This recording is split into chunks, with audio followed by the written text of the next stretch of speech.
Hello, I'm Kyle. Welcome back.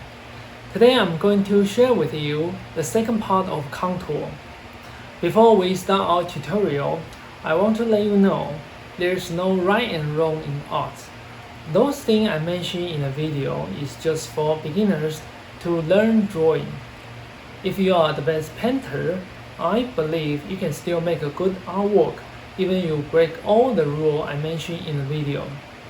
But if you are a beginner, you could follow my step. Of course, there are many ways to draw. However, if you are beginners, I would recommend you just choose a way to learn and practice in the beginning.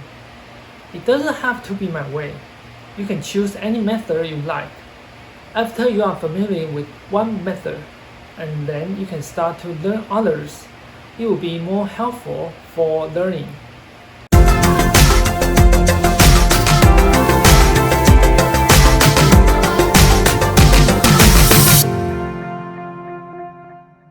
This video is sponsored by My Brain Cell.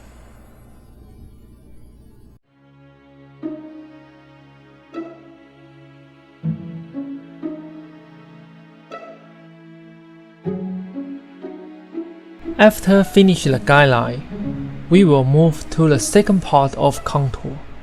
Mark the bottom of each object, from the lowest one to highest one.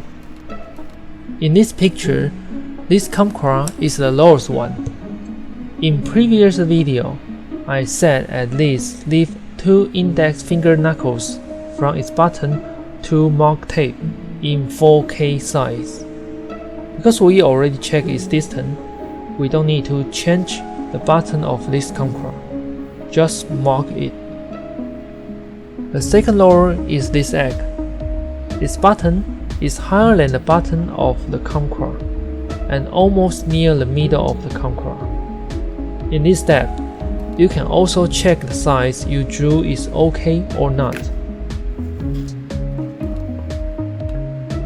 And the third one is this lemon. This lemon bottom is higher than the egg and slightly lower than the top of this camcra.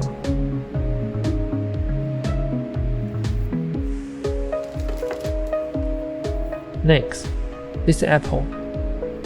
This apple's bottom is slightly higher than the lemon. Finally, the bottle. The bottle is higher than the apple and is slightly lower than the top of this egg. This is the second part of contour. Mark the bottom of each object, from the lowest one to highest one. You don't need to be perfect. Small mistake can be accepted in this step.